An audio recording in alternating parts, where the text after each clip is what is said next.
Hi, எப்படி இருக்கீங்க?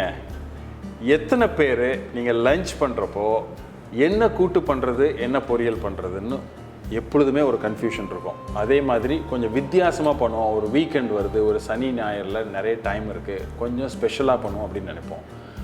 அதுக்கான ஒரு ரெசிபி தான் இன்றைக்கி நான் பண்ண போகிறேன். அதாவது பீன்ஸ் உசிலி, அதை பருப்பு உசிலின்னு சொல்லுவோம். அந்த பீன்ஸ் உசிலி வந்து ரொம்ப ஸ்பெஷல்.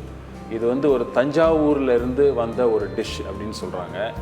இது தமிழ்நாட்டோட ஒரு பாரம்பரியமான ஒரு உணவு.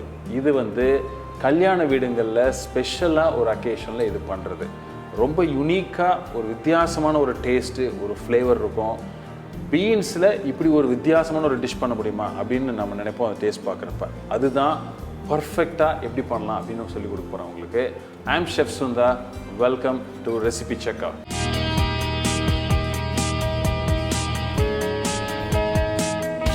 இந்த பீன்ஸ் உசிலியில் எப்பொழுதுமே ரொம்ப முக்கியம் ஃபஸ்ட்டு அப்பியரன்ஸ். அதாவது அந்த பீன்ஸ் நல்ல க்ரீனாக இருக்கணும். அதே மாதிரி அந்த கடலைப்பருப்பு அதுக்குள்ளே எல்லோ கலரில் இருக்கணும். அந்த கலர் மாறவே கூடாதுங்க. அதுதான் ஃபஸ்ட்டு இம்பார்ட்டன்ட். ஒரு பர்ஃபெக்டான உசிலினா அது அப்படி இருக்கணும். அதை எப்படி பண்ண போகிறோம்?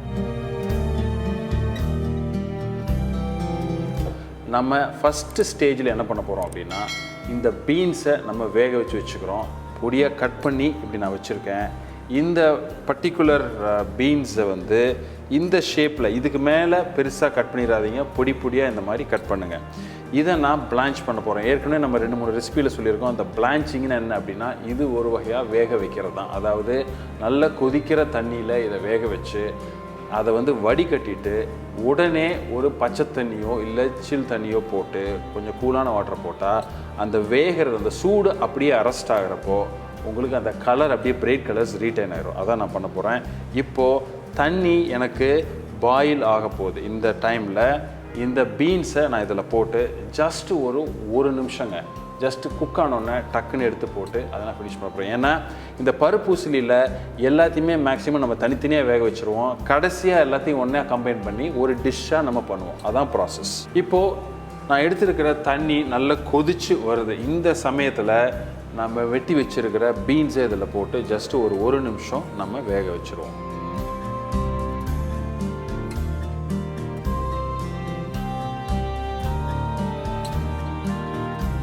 ஸோ இப்போது இந்த பீன்ஸ் வந்து கிட்டத்தட்ட ஒரு 2 நிமிஷம் நல்லா கொதிக்கிற தண்ணியில் போட்டோம். அது கொதித்து இப்போ 2 நிமிஷம் ஆயிருக்கு. இப்போது நான் ஒரு ஸ்பூனில் எடுத்து பார்க்குறப்போ இது கரெக்டாக வெந்து லைட்டாக ஜஸ்ட்டு கொஞ்சம் கிறிஸ்பியாக, கொஞ்சம் ஃபுல்லாக வேகாமல் சாஃப்ட் ஆகாமல் இருக்கணும். இதுதான் கரெக்டாக இருக்கும் உசிலிக்கு. இதை நம்ம வடிகட்டிட்டு இந்த சூடுலேயே இன்னும் அது வெந்துக்கிட்டே இருக்கும். அதை அரெஸ்ட் பண்ணுறதுக்காக உடனே நம்ம வச்சுருக்கிற ஒரு நார்மல் வாட்டர், ஒரு டேப் இருந்தால், பக்கத்தில் ஒரு பைப் இருந்தால் அதில் தண்ணி பிடிச்சி அப்படியே அதை அரெஸ்ட் பண்ணிடுங்க. இல்லைன்னா கொஞ்சம் அதில் ஐஸ் வாட்டர் கொஞ்சம் போட்டிங்கன்னா அந்த சூடு, அதில் இருக்கிற சூட்டு உடனே குறைஞ்சிரும். அப்போ ஃபர்தராக அது குக் ஆகாது. அப்போது அந்த கலர் எப்படி மாறுது பாருங்கள். ஏன்னா நிறைய பேர் பிளான்ச்சிங்னா என்னென்னு கேட்டிருந்தீங்க. ஸோ இப்போ நான் அதை ஊற்றிட்டு இப்போ இந்த கலர்ஸ் வந்து எப்படி ரீட்டைன் ஆகுதுன்னு பாருங்கள். க்ரீன் கலரில் அப்படியே இப்போ அந்த க்ரீன் கலர் பச்சையாக இருக்கிற மாதிரி இருக்குது, அந்த வைப்ரண்ட்டாக க்ரீன் கலர். பட் ஆனால் அது ஜஸ்ட்டு குக் ஆகிடுச்சு. ஸோ இது தாங்க பிளான்ச்சிங். ஸோ இப்போ இது ரெடி. இனிமேல் நான் கடலைப்பருப்பை அது எப்படி பண்ணுறதுன்னு பார்ப்போம். நான் அந்த கடலைப்பருப்பை என்ன பண்ணியிருக்கேன், கிட்டத்தட்ட ஒரு 2 மணி நேரம் நல்லா ஊற வச்சுருக்கேன். இதை நான் என்ன பண்ணுறேன், இதோட கொஞ்சம் சோம்பு சேர்த்து ஒரு 1/4 ஸ்பூன் சேர்த்து மிக்சியில் 1-2 நான் அடித்து ஒரு கோர்ஸ் ஒரு மிக்ஸ் மாதிரி பண்ணிக்கிறேன். அதை வந்து நம்ம வேக வைக்கிறோம். நம்ம ஒரு இட்லி ஸ்டீமர்லேயோ குக்கர்லேயோ ஜஸ்ட்டு ஒரு 5 to 10 minutes. இப்போது ஒரு 1/4 ஸ்பூன் சோம்பு போட்டு ஜஸ்ட் ஒரு 2 சுத்து, அது என்ன ஆகும்னா 1-2 அரைஞ்சு, இந்த சோம்பு அரைஞ்சு ஒரு நல்ல ஒரு பேஸாக உங்களுக்கு ரெடி ஆயிடும். இப்போது இதை நான் மிக்சியில் ஜஸ்ட் போட்டு 1-2 அரைச்சிருக்கேன். ஸோ இந்த மாதிரி இந்த பேஸு இதை வந்து நம்ம என்ன பண்ண போகிறோம் அப்படின்னா, இதை ஒரு இட்லி ஸ்டீமரில் இதை வேக வச்சு நீராவியில் வேக வச்சுட்டா இந்த ஸ்டேஜ் ரெடி. இது ரொம்ப சிம்பிள். ஸோ என்ன பண்ணுறேன், ஒரு இட்லி ஸ்டீமரை வச்சு அது தண்ணி சூடாகிட்டு இருக்கிறப்ப என்ன பண்ணுறேன், ஜஸ்ட்டு லைட்டாக ஆயில் அப்ளை பண்ணி என்ன பண்ணுறோம் அப்படின்னா ஜஸ்ட்டு 1-2 உதுத்து விடுங்க. அப்படி ஹோல் ஐடியா வந்து இது கொஞ்சம் ஈவனாக கொஞ்சம் குயிக்காக ஸ்டீம் ஆகி கொஞ்சம் குக் ஆகணும். அதான் நம்மளோட ஐடியா. ஸோ இந்த பருப்பு உசிலியில் எப்படின்னா நம்ம ரொம்ப ஹெல்த்தி. ஏன்னா ஒரு க்ரீன் பண்ணுறோம், அதோட இந்த கடலைப்பருப்பு நல்ல ப்ரோட்டீன். ஸோ அதனால் ரொம்ப ஒரு ஹெல்த்தியான டிஷ் அது, ரொம்ப ஃபில்லிங்காக இருக்கும் சாப்பிட்றப்போ. ஸோ இப்போது நான் என்ன பண்ணுறேன், இதை இட்லி ஸ்டீமரில் வச்சு ஒரு 5 to 10 minutes, யூஸ்வலாக ஒரு 7-8 minutesல உங்களுக்கு நல்ல ப்ரெஷர் இருந்ததுன்னா, இது நல்ல டைட்டாக மூடி இருந்ததுன்னா உங்களுக்கு குக் ஆயிரும். அதுக்கப்புறம் அதை தனியாக எடுத்து வச்சுட்டு மற்ற ஏற்கனவே நம்ம பிளான்ச் பண்ணி வச்சுருக்கிற பீன்ஸு ப்ளஸ் இது மற்ற அடிஷ்னல் இன்க்ரீடியன்ட்ஸு அது என்னெல்லாம் ஆட் பண்ணி அந்த ஒரு பஞ்சி ஒரு பர்ஃபெக்ட் உசிலிக்குள்ள ஃப்ளேவரை கொடுக்க போகிறோம். அது பார்ப்போம். இப்போது கிட்டத்தட்ட ஒரு 5 நிமிஷம் இது நல்ல ஸ்டீம் ஆகிருக்கு. இப்போது பார்த்தீங்கன்னா அது நம்ம அரைச்சது நல்லா குக் ஆகி இப்போ இந்த மாதிரி ஒரு உதிரியாக நம்ம ஈஸியாக நம்ம உதுத்துடலாம். ஒரு விஷயம் நான் உங்களுக்கு சொல்ல மறந்துட்டேன். அது ஆக்சுவலாக நம்ம அரைச்சப்போ, நம்ம மிக்சியில் போட்டு அரைச்சப்போ சோம்போட கொஞ்சம் சால்ட்டும் கொஞ்சம் உப்பும் போட்டு தான் அரைச்சேன்.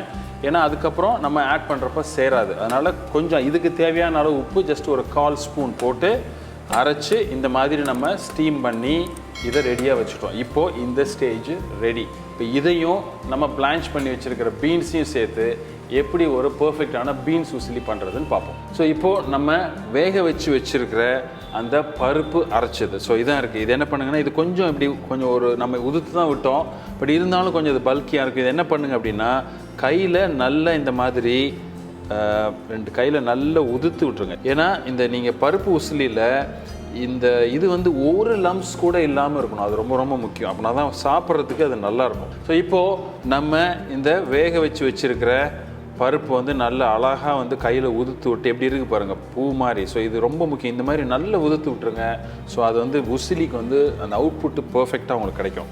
ஸோ இப்போது இது பாருங்கள், இந்த காம்பினேஷன் பாருங்கள் எப்படி அந்த க்ரீன்ஸ் இதை பிளான்ச் பண்ணியிருக்கோம், இதை வேக வச்சுருக்கோம், பர்ஃபெக்ட் கலர். இப்போது இது ரெண்டையும் கம்பைன் பண்ணி மற்ற இன்க்ரீடியன்ஸ் ஆட் பண்ணி ஒரு பர்ஃபெக்டான பஞ்சி பீன்ஸ் உசிலி எப்படி பண்ணுறதுன்னு பார்ப்போம். ஒரு கடாயை நான் எடுத்துக்கிறேன்.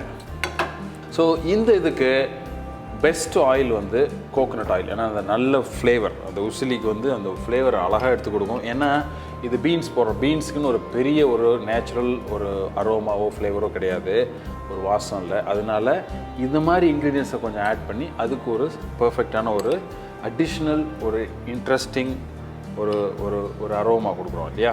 ஒரு 2 டேபிள் ஸ்பூன், ஏன்னா நம்ம பூண்டு நிறைய போடுவோம், ஸோ அது வதங்கணும். ஆனியன் போடுவோம், அது வதங்கணும். அதுக்காக தேவையான அளவு எண்ணெய். ஸோ இப்போ இந்த ஆயில் ஹீட் ஆனோடனே ஃபஸ்ட்டு நம்ம எது வச்சு தாளிக்கணும் அப்படின்னா, ஒரு 2லேருந்து ஒரு 3 காஞ்ச உருண்டை மிளகா, அப்புறம் ஒரு 1/4 டீஸ்பூன் கடுகு.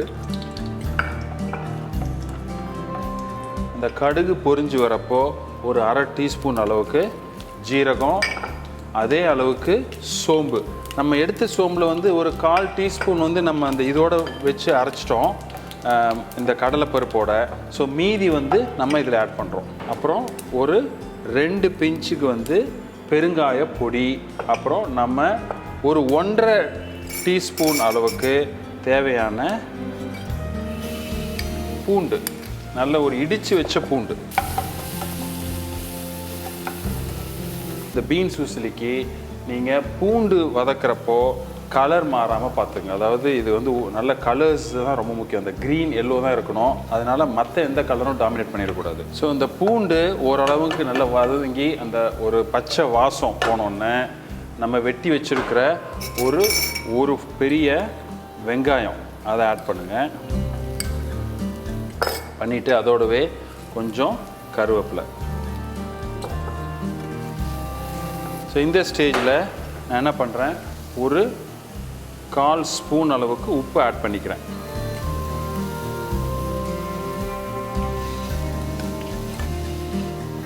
அது ஜஸ்ட் லைட்டாக அந்த ஆனியன் கரெக்டாக வதங்கி அதேமாதிரி கலர் மாறக்கூடாது. ஒரு டீஸ்பூன் அளவுக்கு நம்ம பொடியாக வெட்டி வச்சுருக்கிற பச்சை மிளகா, அதே மாதிரி கொஞ்சமாக ஒரு 1/4 ஸ்பூன் அளவுக்கு மஞ்சள் பொடி.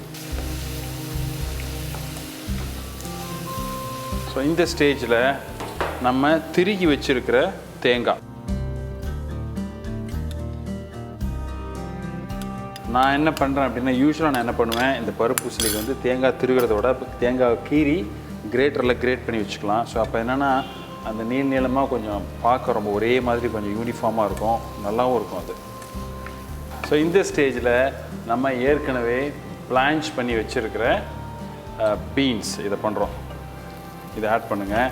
இந்த கலர் பார்த்திங்களா, இந்த பிளான்ச் பண்ணதுனால இது வந்து வெந்தது குக்கானதுன்னு யாரும் சொல்ல மாட்டாங்க. நீங்கள் நார்மல் பிளான்ச் பண்ணாமல் அப்படியே நீங்கள் வந்து வேக வச்சிங்கன்னா அது அந்த பச்சை போய் ஒரு வெளுத்த கலரில் இருக்கும். இது பார்த்திங்கன்னா அந்த க்ரீன் கலர் இல்லையா.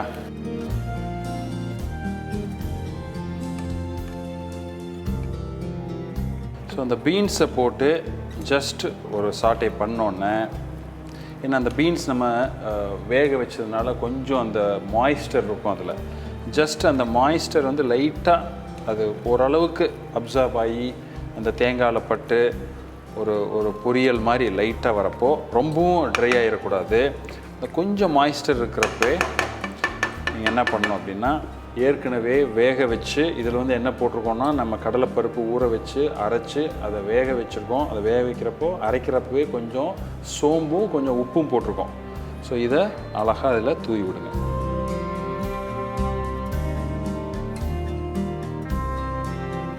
ஜஸ்ட் இதை ஜென்டலாக மிக்ஸ் பண்ணுவோம். ஸோ இப்போ பாருங்கள், இந்த கலர் வந்து பர்ஃபெக்ட். அந்த எல்லோ அந்த க்ரீன் எல்லாமே வந்து பர்ஃபெக்டாக ரீட்டைன் ஆகி இந்த பர்ஃபெக்டான ஒரு பருப்பு உசிலியோட கலர் இப்போது. இதை ஒரு வாட்டி நல்லா டேஸ்ட் பார்த்துக்கலாம். எஸ்பெஷலி மீதெல்லாம் பர்ஃபெக்டாக இருக்கும், உப்பு மட்டும் சரியாக இருக்கா அப்படின்றத மட்டும் பார்த்துருவோம். கொஞ்சம் உப்பு ஆட் பண்ணலாம். ஜஸ்ட் ஒரு பிஞ்ச் உப்பு. இது என்ன பண்ணணும் அப்படின்னா, ரொம்ப கேர்ஃபுல்லாக அந்த ஹீட் வந்து ரொம்ப வைக்காமல், நம்ம ஏற்கனவே இந்த பருப்பு வந்து வேக வச்சிட்டோம், குக் ஆயிடுச்சு. பீன்ஸும் பிளான்ச் பண்ணிட்டோம், அதுவும் குக் ஆயிடுச்சு. மற்ற இன்க்ரீடியன்ஸை நம்ம வதக்கிட்டோம், அதுவும் குக் ஆயிடுச்சு. இப்போது இந்த மிக்ஸ் பண்ணுறப்போ இது வந்து கம்பைனாக ஒரு பேசிக்காக ஒரு குக்கிங் வந்தால் போதும். அதுக்கு வந்து கலர் மாறிடக்கூடாது. அதனால் நீங்கள் வந்து ஓரளவு லைட்டாக சூடு வந்தோடனே ஃப்ளேமை குறைச்சிருங்க. ஒரு சிம்மரில் வச்சுட்டு இதை ஒரு 1 மினிட் நல்லா மிக்ஸ் பண்ணிகிட்டே இருந்தீங்கன்னா அந்த சூடு, அதாவது அந்த எல்லாம் கம்பைன் ஆகி அந்த ஹீட்டில் ஒன்றா பைண்ட் ஆகி நல்லா அழகாக ஒன்றுக்கு ஒன்று கோட் ஆயிரும். ஒரு பர்ஃபெக்டான பீன்ஸ் உசிலி பர்ஃபெக்டாக ரெடி ஆயிடுச்சு. சால்ட்டு மற்ற ஃப்ளேவர் எல்லாமே சரியாக இருக்குது. இப்போ நான் என்ன பண்ணுறேன், ஃபைனலாக இதுக்கு கொஞ்சம் கொத்தமல்லி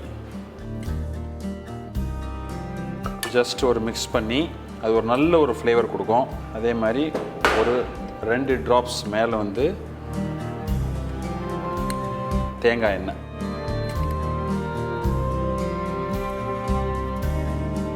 ஸோ இப்போது பார்த்தீங்கன்னா ஒரு அருமையான ஒரு பீன்ஸ் உசிலி. 2-3 விஷயம் இதில் ரொம்ப முக்கியம். கலர் எந்த இடத்துலையும் ப்ரௌனோ எதுவும் ஆகலை. அந்த க்ரீன் பீன்ஸ் வந்து அப்படியே புதுசாக ஃப்ரெஷ்ஷாக நீங்கள் வாங்கி வெட்டின மாதிரி அப்படியே ரீட்டைன் பண்ணியிருக்கோம். அதே மாதிரி நம்ம கடலைப்பருப்பு அரைச்சி ஊற வச்சு அரைச்சி அதை நம்ம வந்து வேக வச்சு அதை வந்து இதில் ஆட் பண்ணி அந்த கலரும் மாறல. மற்ற இதை சாட்டே பண்ணுறப்பையும் ரொம்ப கேர்ஃபுல்லாக பண்ணி கலர் மாறாமல். இந்த உசிலிக்கு இந்த கலர் ரொம்ப ரொம்ப முக்கியம். இது வந்து மாறவே கூடாது.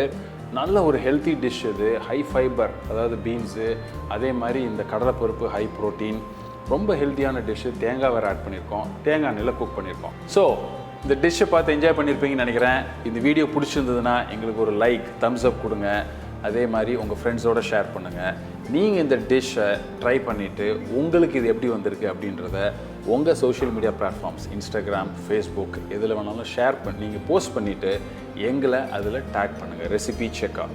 அதே மாதிரி எங்களோட சேனலில் ரெசிபிச்செக்கரில் நிறைய கூட்டு பொரியலுக்குன்னு தனியாகவே ஒரு பிளேலிஸ்ட் வச்சுருக்கோம், சவுத் இண்டியன் டிஷ்னு. ஏன்னா நீங்கள் ஃபஸ்ட் டைம் சேனலுக்கு வந்திருந்தீங்கன்னா வெல்கம் டு ரெசிபிச்செக்கர். இந்த சேனலில் ஒரு ரெஸ்டாரண்ட் ஸ்டைல் ரெசிபீஸ், அதில் இருக்கிற tips and techniques, special dishes, normal dishes, இது எல்லாத்தையுமே கவர் பண்ணுறோம். அதே மாதிரி இது ஒரு வெஜிடேரியன் டிஷ்ஷுக்குள்ள சேனல். ஸோ நிறைய ரெசிபீஸ் வரப்போது, பார்த்து என்ஜாய் பண்ணுங்கள். இந்த பிளேலிஸ்ட்டில் இருக்கிற மற்ற டிஷ்ஷஸும் உங்களுக்கு இன்ட்ரெஸ்ட்டாக இருக்கும்னு நினைக்கிறேன். அதையும் பார்த்துட்டு சமைச்சு பார்த்துட்டு உங்கள் கமெண்ட் எங்களுக்கு கொடுங்க. இதே மாதிரி இன்னொரு நாள் ஒரு டிஷ்ஷில் ஸ்பெஷல் டிஷ்ஷோ இல்லை சிம்பிள் டிஷ்ஷோ அதில் இருக்கிற டிப்ஸ் அண்ட் டெக்னிக்ஸோடு உங்களை நான் மீட் பண்ணுறேன். அது வரைக்கும் ஹாப்பி குக்கிங்.